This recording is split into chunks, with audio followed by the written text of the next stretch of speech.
Hello, and thanks for spending part of your day with us for the Phoenix Info Session. I'm Melissa Scheffler with Koch Communications Marketing. I'll serve as your moderator for this event.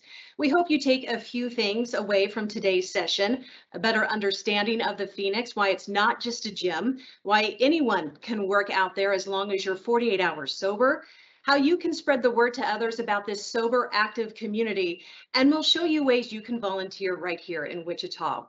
You're going to hear from Scott Strode, the executive director and founder of the Phoenix.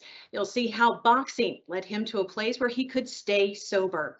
And now he's empowering thousands of people across the country to break the cycle of addiction and helping change the way we approach recovery. Chase Koch will explain why he supports this unique program and what motivated him to bring it to Wichita. You'll also hear from the Phoenix's Dana Smith. You'll learn how her path to Scott and the Phoenix started in 2012 in her prison bunk. Finally, you'll have a chance to ask questions of the group and learn how to get involved. You can add those at any time in the Q&A feature. If you prefer to ask a question privately of the Phoenix, we will add an email address in the Q&A section as well. Now let's kick things off with the Phoenix Executive Director and Founder, Scott Strode. Scott? Hi there. Thanks for having me on today. Should I share a little bit about the Phoenix story and sort of how we got here? Please do. Yeah, so I'm in long-term recovery myself. I got sober in Boston a little over 24 years ago, and for me, a lot of my life experience is what actually led me to my substance use. I experienced childhood trauma when I was a kid growing up, and it sort of left this hole inside me around some of my around self-esteem, and I tried to sort of fill that hole with drinking and using, and ultimately, as you can imagine, it never did the job, and began to actually be a destructive force in my life. And so after a bunch of years of drinking and using, and life becoming pretty dark at times, I found my way into a boxing gym in Boston, and I met a couple other guys in recovery that were in that gym. They took me in under their wing and started teaching me the sport of boxing. And there was something about getting in the ring for the first time that started to lift my self-confidence and this belief in myself.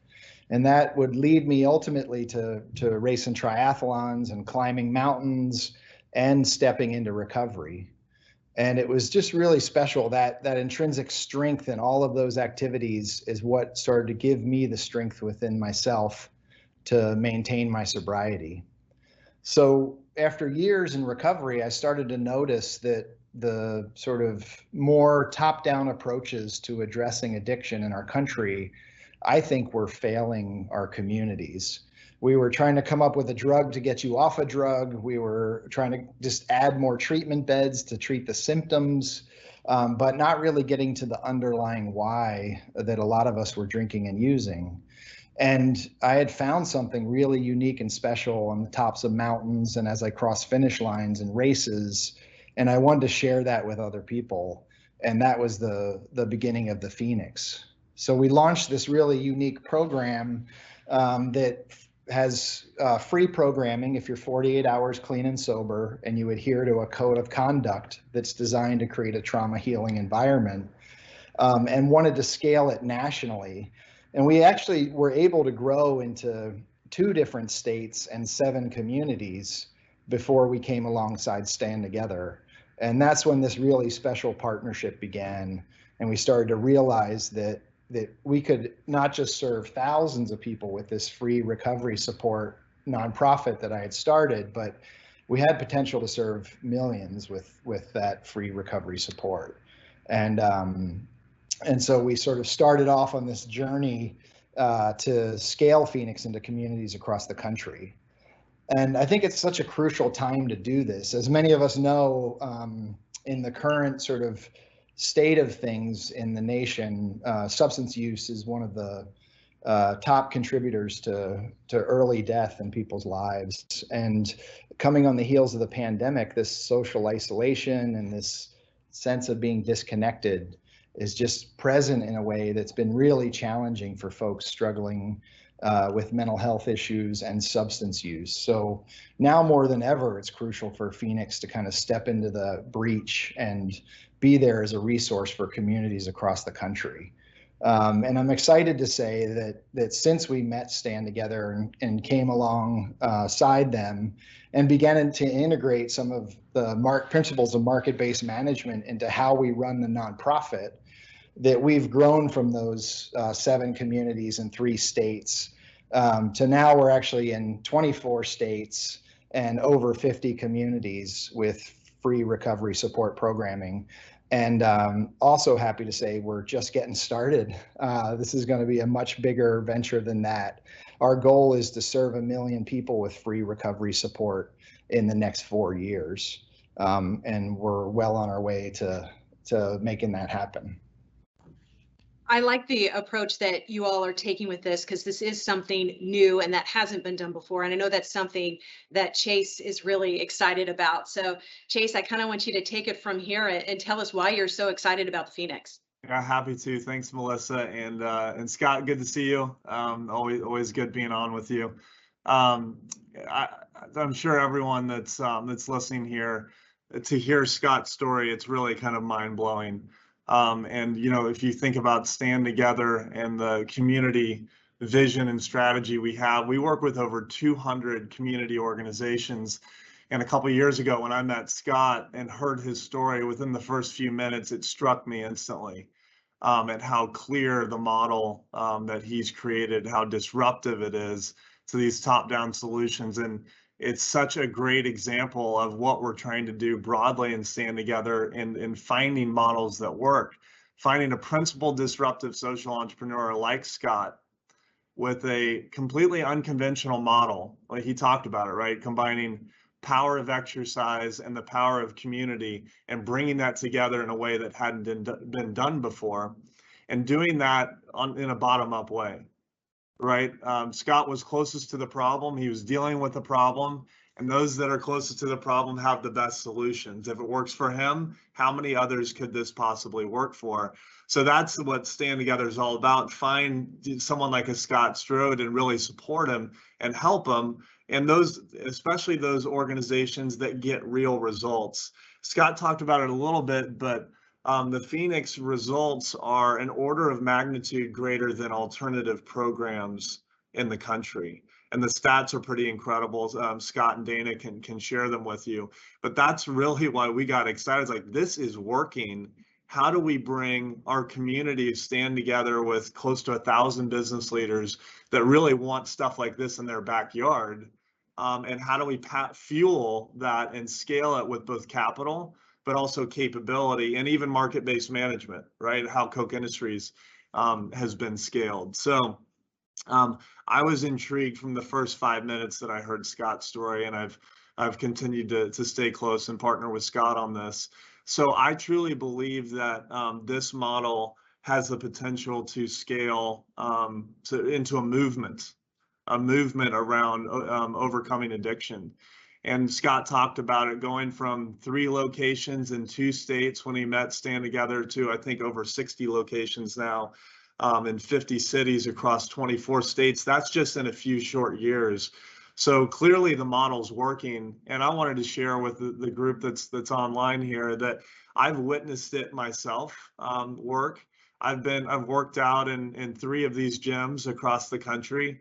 And one experience I had, I'll just share briefly here, in Boston, Massachusetts, about 3 years ago. It was one of the most memorable experiences I've had with the Phoenix. And Scott built this in partnership with the Red Sox, actually. And they built a gym right in what they call Methadone Mile, which is where the heart of where the biggest problems are with addiction. And one Saturday morning, I got up and I went to one of their programs. I will tell you, in short, it was a cathartic experience for me. I was paired with a war veteran. I'll never forget this guy. His name was Jim. And he told me about his struggle with PTSD and also substance abuse, and finding the Phoenix. Basically, now, the way he explained it to me is that every day the Phoenix is now his community, a community that he didn't have before. and he was basically pulled off the street. It saved his life. To come in and find a community and to work out on a day-to-day basis and find new purpose in his life. So to watch Jim in a short period of time be transformed and how full of life he was, and then now he's picking people up that are down on their luck, that are battling addiction, and doing what Scott and his team did for him.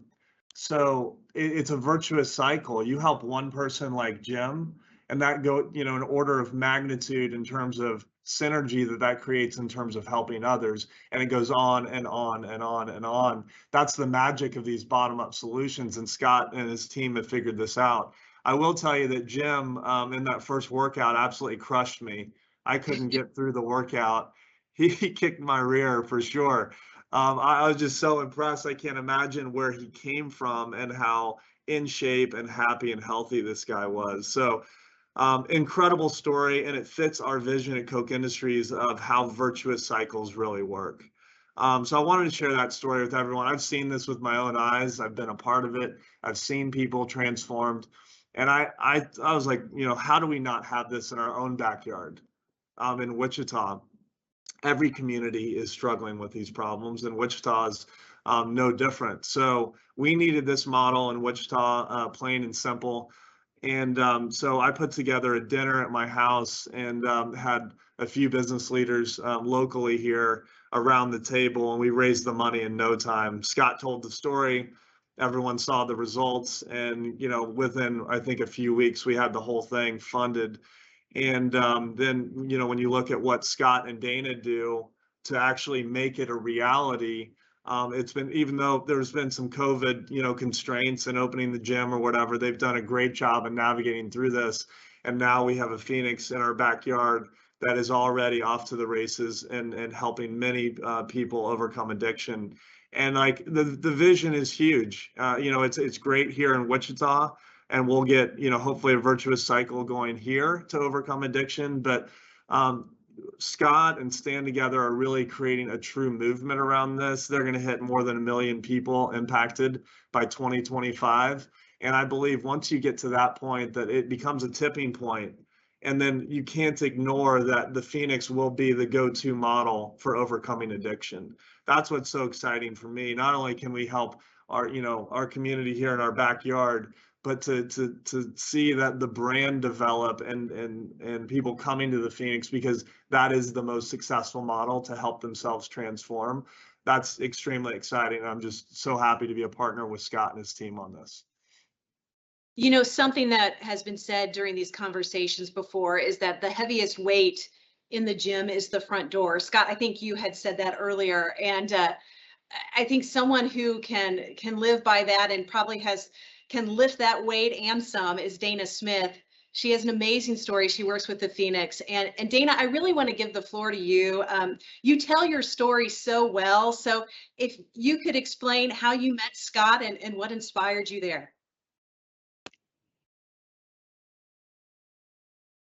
Oh, it looks like Dana's video is frozen. So we're going to get back to her. But in the meantime, Scott, can you kind of give us a little teaser, hopefully while we're working on getting Dana back up, how Dana reached out to you? It was in 2012, and she saw your story on the national news. Yeah, so it's been interesting. So, one thing just to kind of share that differentiates Phoenix from other people that work in this addiction recovery space is that our program is free. The only requirement for membership is being 48 hours clean and sober. There's also a code of conduct that you have to adhere to that creates that nurturing environment. And then other than that, you can show up to whatever you want, whether it's yoga or meditation or strength training. All of the instructors are peers in recovery or people who've been touched by this issue. And I always say you come for the workout, but you're really staying for the friendships. And I think the need for this program nationally has landed with a lot of folks. I hear through our social media, through emails, through texts, people saying, we want this in our community. My loved one's struggling. They could benefit from this. I'm a supporter. I want to help because this has touched people in my life. And Dana was one of those individuals that heard the Phoenix story. CNN And she's actually actually did. here, Scott. I meant to tell you, she has popped in so she can Oh. jump in and tell her story. Didn't mean to interrupt there, but Dana Oh, is back. that's perfect. We'll let her do it. Dana has been traveling. She's in Montana, so bear with us, folks, but she has this great story we want you to hear. Go ahead, Dana. So sorry about that, and thanks for jumping in, Scott. Yeah, I'm in rural Montana, so trying my best with the Wi-Fi. Thanks for having me. And I think, for me to hear Chase talk about this movement and Scott to talk about this goal of serving millions, I think that movement of millions really starts with individuals, and I'm one of those individuals. I found Phoenix at a point in my life when I was really desperate. And I knew that I needed to change my life, but I had no idea how to do that. I had struggled with addiction throughout my adolescence and my early adulthood. And on July 9th, 2009, I used drugs for the last time. On that night, I chose to drive under the influence and I caused a fatal car accident. I spent the next 5 years in prison and, you know, although there wasn't a single day that I resented my prison sentence, I knew that I needed to reform my life. The justice system wasn't going to do that for me. And during my time in prison, I had started meditating and exercising, and both of those activities really provided an outlet for me to improve my mental health and my coping mechanisms. But in prison, I was doing those activities alone. And I'll never forget, Melissa, when you introduced me, you talked about me finding Phoenix while I was sitting on a prison bunk. And that was in 2012. I was sitting on my bunk and I had just finished a workout on the prison yard and I saw Scott on the national news. And he was in this Phoenix gym in Denver and he was boxing with a group of sober people.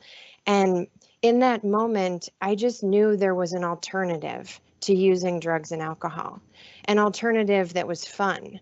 And at that point in my life, it was like, I didn't know that recovery could be fun until I saw Scott with these people in this gym in Denver. And I just knew that was it. I had to join this community. It was a group of people who were hopeful and resilient, and I wanted that. And so kind of fast forwarding a bit, after completing parole, I moved to Denver to join the Phoenix as a member and a volunteer. And at that time, I had to move across the country to join Phoenix programs. As Chase mentioned, the Phoenix is now in 53 cities, and we also have virtual programs happening 7 days a week. So thanks to the Stand Together Foundation and individual supporters like Chase, a person no longer has to move across the country to join Phoenix. They can access our programs in communities across the nation. In Wichita, we offer programs like yoga, boxing, CrossFit, and coffee social hours. We have an incredible group of staff and volunteers who are offering support for those in recovery. And I believe we have a real opportunity to help heal families and reduce stigma within the community. When we demonstrate, people like Scott, myself, some others on our team in Wichita, when we demonstrate what recovery can look like, people are more apt to seek help. And I've had the opportunity to spend a lot of time in our Wichita gym, gotten to work out with Chase there and gotten to work out with Scott. And I've gotten to see people whose stories aren't very different from mine. People who found Phoenix when they were desperate, they connected with our staff and our volunteers, and they learned how to change their lives in a safe and supportive space. I think, what I really want to stress on this call today is just that there's so many opportunities for people to get involved.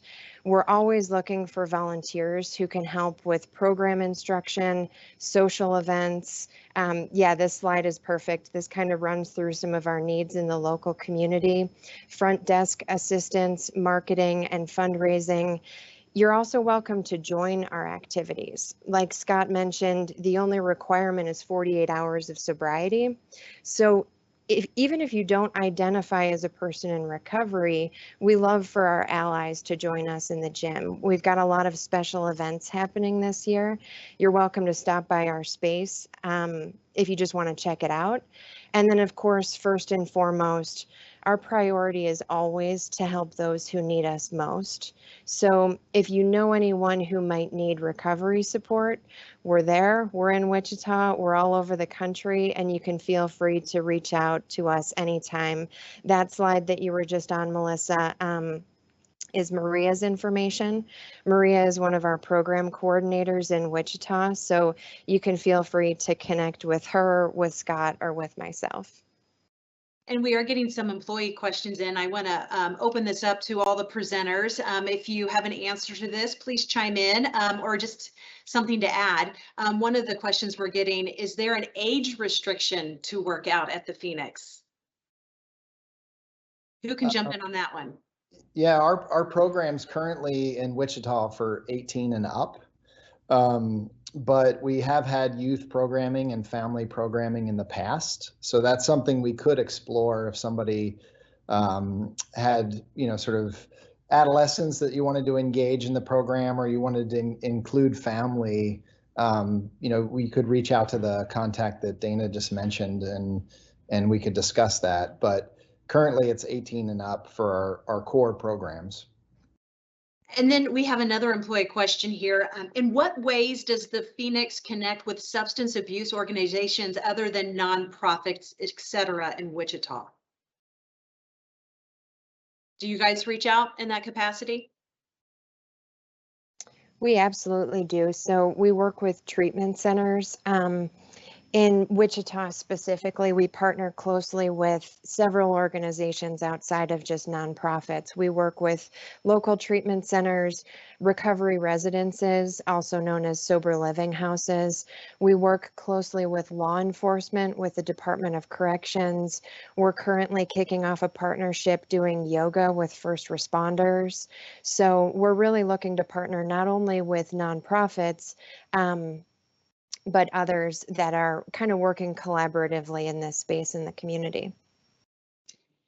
What do you guys do if a person has not been sober for 48 hours? What are the steps that you all take? Well, those partnerships that Dana referred to are a great way for us to connect people to additional resources if they need them. The beauty of having Phoenix in your community, and we hope you all come by and check out the space, is that it's, as we mentioned, the front door is the heaviest weight, but once you walk through, we can help people get networked wherever they need to be. Sometimes people need additional services. That's where one of those treatment center partnerships might be helpful in getting somebody plugged in to formal treatment if that's what they need. But if somebody shows up at our space and they're not 48 hours sober, our staff and volunteers do an incredible job of just scooping that person up with love and spending some time with them and plant some seeds of hope that, come back tomorrow. If you're 48 hours sober, you can be part of this. Or if you need help right now, we can plug you into additional resources. Right now, I think in this country, we're starting to begin, and thanks to programs and organizations like the Phoenix, to break that stigma that's associated with, mental health, substance abuse, et cetera.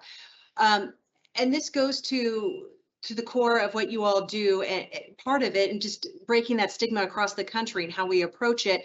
I'm curious to know, are you an anonymous organization? We do have that question in our Q&A right now, and I'm curious to how you approach that with people who are coming to the gym or who want to volunteer or have a family member. It kind of goes to breaking the stigma, doesn't it? It does. And, so we are not an anonymous organization.